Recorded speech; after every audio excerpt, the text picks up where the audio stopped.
Dear students, I am Dr. A.P. Pathak from Chemistry Department of ESBN PG College, Kalan Sultanpur. आपने पिछले videos में देखा होगा, हम लोग चर्चा कर रहे थे about the reaction mechanism. Reaction mechanism में हमने आपसे चर्चा किया था the breaking of old bonds and the formation of new bonds is known as a chemical reaction and the pathway of this reaction is known as reaction mechanism। इसके लिए हम लोगों ने फॉर्मेशन ऑफ बॉन्ड के बारे में पढ़ा था, ब्रेकिंग ऑफ बॉन्ड के बारे में पढ़ा था। हमने आपको बताया था दो तरीके से कोवेलेंट बॉन्ड ब्रेक हो सकते हैं,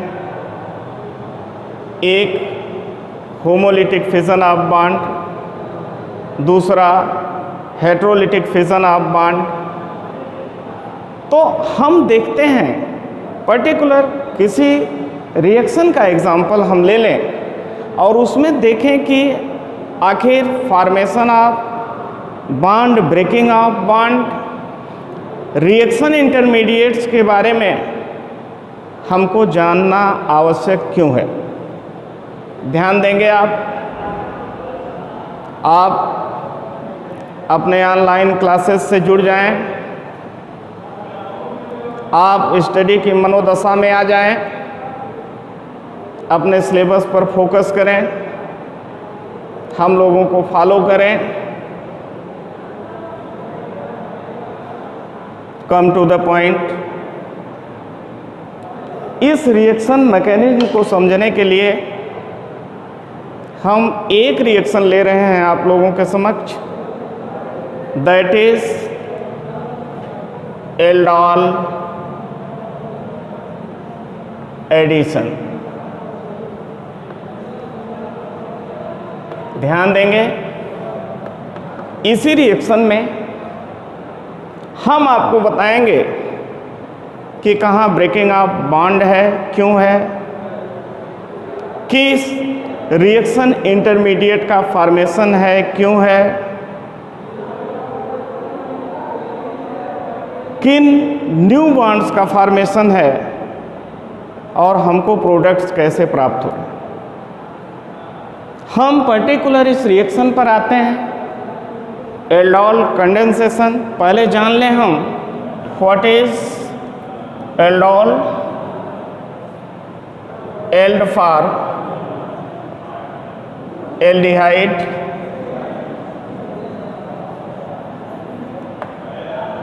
ऑल फॉर एल्कोहल। ध्यान देंगे आप, ऐसा कंपाउंड जिसमें एक साथ ये दोनों फंक्शनल ग्रुप्स पाए जा रहे हैं, उस कंपाउंड को हम बोलेंगे एल्डोल। पुनः ध्यान देंगे आप, एल्डोल क्या है? Ald for aldehyde, al for alcohol. ऐसा ऑर्गेनिक कंपाउंड जिसमें एल्डिहाइड का फंक्शनल ग्रुप और एल्कोहल का फंक्शनल ग्रुप दोनों साथ साथ पाया जाए, उसे हम एल्डोल कहेंगे। अब ध्यान दें आप, हम बात कर रहे हैं आपसे एल्डोल एडिशन की। ऐसा एडिशन रिएक्शन जिससे हमको एल्डोल प्राप्त हो, उसे हम बोलेंगे aldol addition. Come to the point, we discuss about aldol additions when 2 moles of a aldehyde are a ketone पुनः ध्यान देंगे, when 2 moles of a aldehyde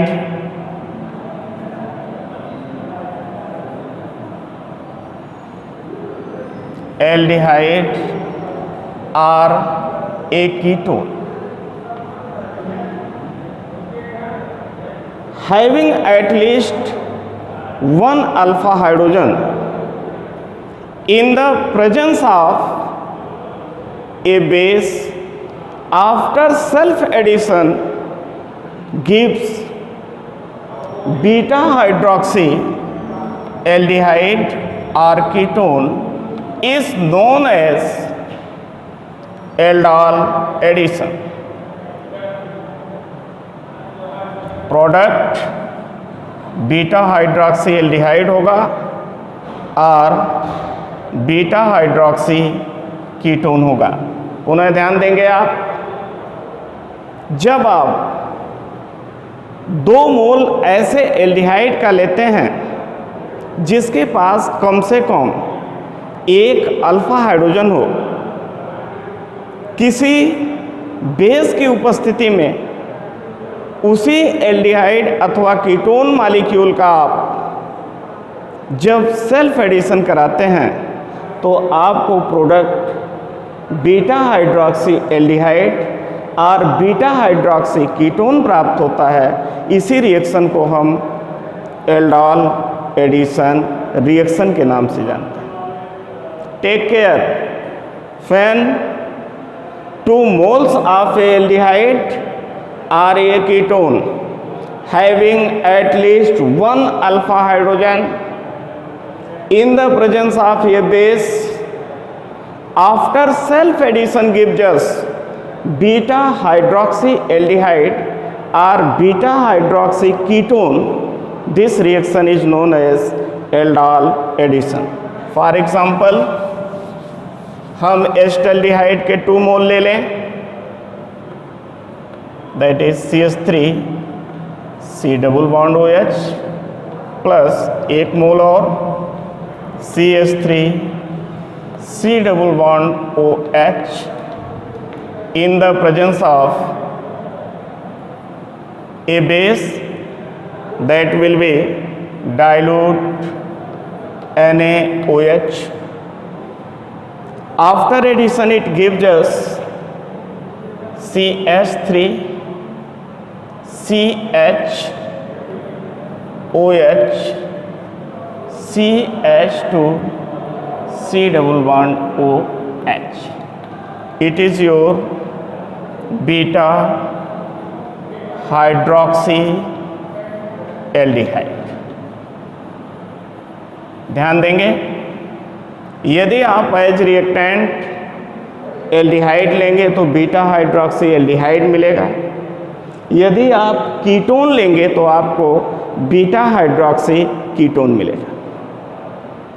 अब हमें सीधे इसके मैकेनिज्म पर चलना है। हम देखते हैं कि आखिर ये जो आपका सबस्ट्रेट मॉलिक्यूल है means CH3 C double bond OH, इसमें किस बांड की ब्रेकिंग हो सकती है, कौन सा रिएक्शन इंटरमीडिएट फॉर्म हो सकता है और फिर वह किस पर अटैक कर सकता है, इसके बारे में हमको डिस्कस करना है। ध्यान दें आप, here it is CH3 C double bond OH। ध्यान दें बेटा, यहाँ आपका मेसोमेरिक इफेक्ट है, मेसोमेरिक इफेक्ट, इसी को आप रिजोनेंस इफेक्ट के नाम से भी जानते हैं और रिजोनेंस इफेक्ट। ध्यान देंगे, इसका रिजोनेटिंग स्ट्रक्चर आप ऐसे भी ड्रा कर सकते हैं, CH3 C plus O minus H। ये देखिए, यहाँ मीजोमेरिज्म है, मीजोमेरिक इफेक्ट है, जिसे आप रिजोनेंस इफेक्ट के नाम से भी जानते हैं। ये इफेक्ट आपने प्रीवियस ईयर में इफेक्ट के बारे में भी पढ़ा है। जैसे हमने पिछले लेक्चर में आपसे बताया था कि आप जब बॉन्ड ब्रेकिंग कराते हैं, जब हेटेरोलाइसिस और होमोलाइसिस कराते हैं, तो आफ्टर होमोलाइसिस आपको फ्री रेडिकल्स मिलते हैं। आफ्टर हेटेरोलाइसिस आपको कार्बोकटायंस और कार्बोनायंस मिलते हैं। आप ध्यान दें, ये बॉन्ड, ये सारे के सारे कोवेलेंट बॉन्ड, इस पर इफेक्ट कौन कौन से हो सकते हैं हम आपको याद दिला दें। आप प्रीवियस ईयर में पढ़े हैं। पहला इफेक्ट आपका हो सकता है इंडक्टिव इफेक्ट। दूसरा इफेक्ट आपका हो सकता है मीसोमेरिक इफेक्ट, मीसोमेरिक और रिजोनेंस। थर्ड इफेक्ट आपका हो सकता है इलेक्ट्रोमेरिक। फोर्थ इफेक्ट आपका हो सकता है फील्ड इफेक्ट। ध्यान दें, हम आपको याद दिला दें कि ये इंडक्टिव, मीसोमेरिक, इलेक्ट्रोमेरिक, फील्ड इफेक्ट्स कब होंगे। देखें बेटा, यदि हम एक कार्बन चेन लें, ध्यान दीजिएगा आप, हाइड्रोकार्बन्स के बारे में आप जानते होंगे। Hydrocarbons in which the bonding takes place in between carbon and hydrogens. Hydrocarbons first saturated, in which only single bonds are present. Second, unsaturated, in which double bonds or triple bonds are present. Third है आपका system conjugated, in which the single and double bonds are found at alternate position. Alternate means 1/1, एक single bond, एक double bond, फिर single bond. ये देख लें, ये system देख लें आप।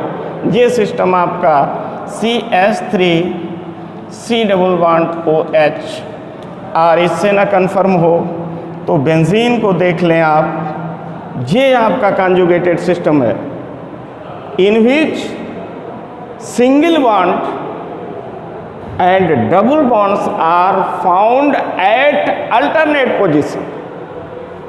Double single, double single, double single, यहाँ भी देखेंगे single double single.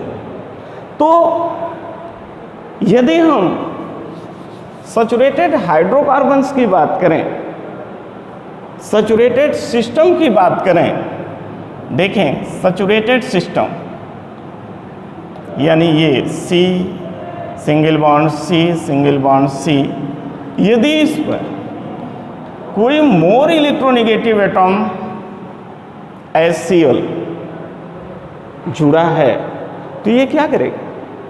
It attacks the bond pair of electron towards itself and acquires delta minus charge. ये करेगा क्या? ये यहाँ जो बॉन्ड पेयर ऑफ इलेक्ट्रॉन है इसको अपनी तरफ खींचेगा। क्यों खींचेगा? Because it is more electronegative than carbon. अब क्या होगा?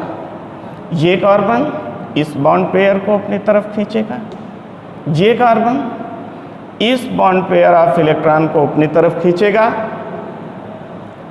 यहाँ delta plus charge, delta delta plus charge, delta delta delta plus charge. आप देख रहे हैं कि इस सैचुरेटेड सिस्टम में क्या हो गया?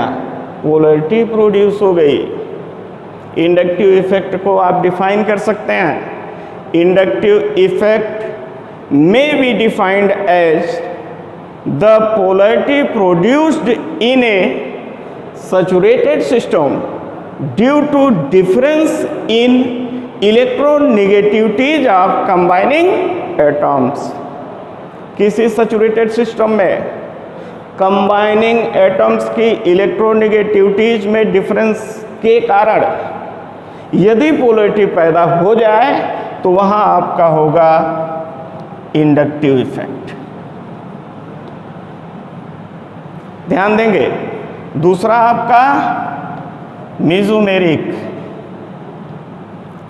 और रेजोनेंस जो यहां आपको देखने को मिल रहा है in the case of acetaldehyde. यही पोलैरिटी जब आपके कॉन्जुगेटेड सिस्टम में पाई जाए, यानी ये system CH3 C double bond OH, conjugated system single bond double bond single bond, यानी सिंगल और double bonds are found at alternate position, तब वहां होगा मेसोमेरिक, यानी मेसोमेरिक इफेक्ट और रेजोनेंस इफेक्ट. थर्ड है आपका इलेक्ट्रोमेरिक.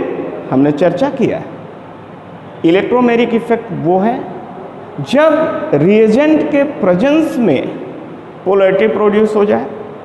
रिएजेंट आए पोलैरिटी आ जाए, रिएजेंट रिमूव कर लें आप पोलैरिटी ख़त्म हो जाए. ठीक है. और आपका field effect due to the effect of surrounding.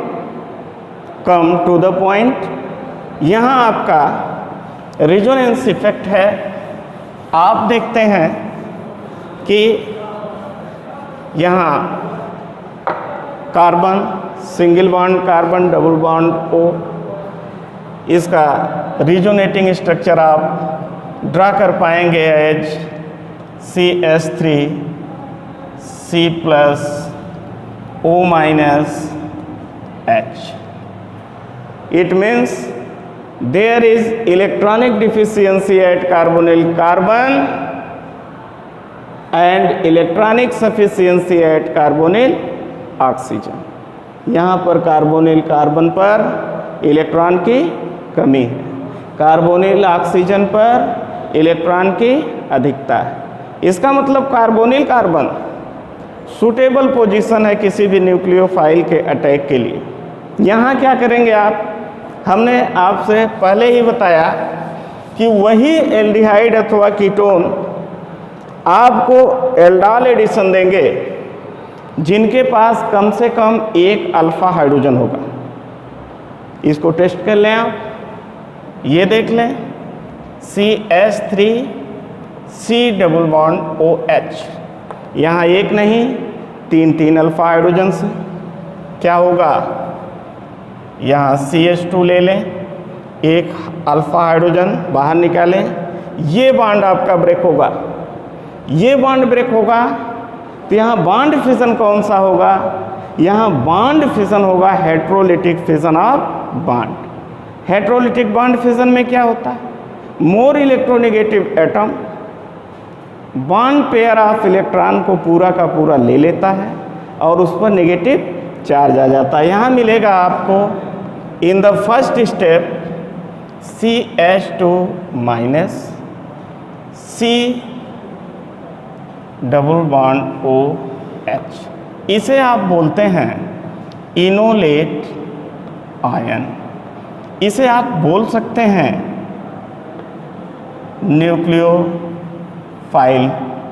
क्यों? क्योंकि यह न्यूक्लियोफिलिक नेचर का होता है. न्यूक्लियोफाइल इलेक्ट्रोफाइल आप पढ़ चुके हैं प्रीवियस ईयर में.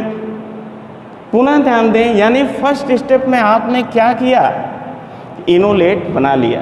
अब ये देखें ये H प्लस कहाँ जाएगा, यहाँ जब ये बॉन्ड टूटेगा CH2 माइनस होगा तो फिर यहाँ से निकला क्या, यहाँ से निकला H प्लस और आपने लिया क्या था NaOH means OH minus H plus plus OH minus, ये आपको देगा HOH. यहाँ मिलेगा आपको HOH। It is the first step of mechanism. अब ध्यान दें, आपने फर्स्ट स्टेप में इनोलेट का फॉर्मेशन कर लिया है। सेकंड स्टेप में क्या होगा, आपने लिया था एसिटाल्डिहाइड का 2 मोल, एसिटाल्डिहाइड के 2 मोल में एक से आपने इनोलेट बनाया, दूसरा आपका एसिटाल्डिहाइड का दूसरा मोल that is CH3 double bond OH अभी है। आप यहाँ जानते हैं कि किसी भी कार्बोनिल कार्बन पर न्यूक्लियोफाइल का अटैक आप करा सकते हैं। इनोलेट आपका न्यूक्लियोफिलिक नेचर का है, इस पर अटैक करा दें आप तो आपको मिलेगा CH2 minus C double bond OH, attack of enolate at carbonyl carbon. आपको यहाँ मिल जाएगा CH3 CHO minus CH2 C double bond OH। ध्यान देंगे, इसे आप एल्कोक्साइड आयन कहते हैं। अब ध्यान दें, इस एल्कोक्साइड आयन से अब आपको प्रोडक्ट बनाना है। प्रोडक्ट क्या है आपका, बीटा हाइड्रोक्सी एल्डिहाइड और कीटोन। स्टेप थर्ड में क्या करते हैं आप, इस CH3 CHO minus CH2 C double bond OH पर आप H प्लस का अटैक करा देते हैं।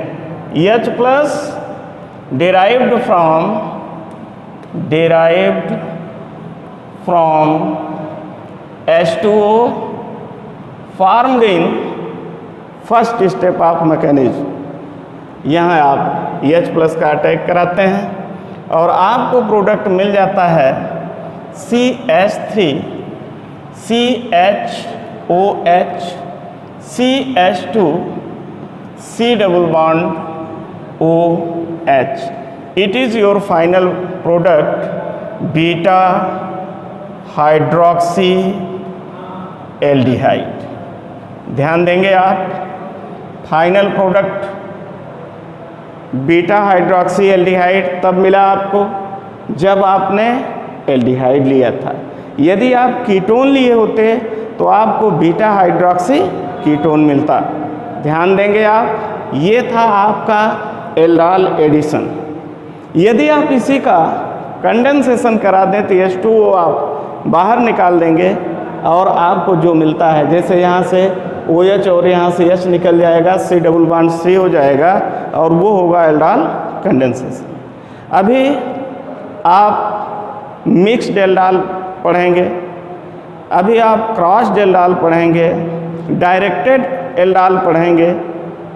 बाकी नेक्स्ट लेक्चर में।